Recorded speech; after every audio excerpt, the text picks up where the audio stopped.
যে ক্রিমিনাল ছিল, যে শাস্তি পেয়েছিল, যে ক্রুশবিদ্ধ হয়েছিল, তাহলে যিশুকে শুধু সে স্মরণ করেছিল, বলেছিল প্রভু তোমার যখন রাজ্য আসবে তুমি আমাকে স্মরণ করো। তখনই যিশু বললেন অদ্বৈ তুমি আমার সঙ্গে পরম দেশে যাবে।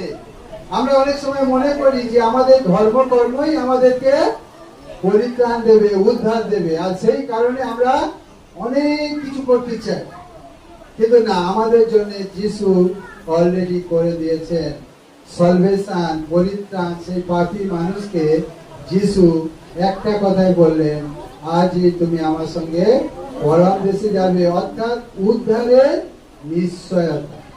যদি আপনি যিশুকে প্রভু বলে স্বীকার করেছেন, তাহলে আজ এই গুড ফ্রাইডে দিনে যে যিশুকে জানেনি সে যদি আজকে স্বীকার করে যে যিশুই আমার প্রভু, হে প্রভু তুমি আমাকে স্মরণ করো, আমার পাপ ক্ষমা করো, যিশু আপনাকে বলছে অদ্বৈ তুমি আমার সঙ্গে পরম দেশে যাবে।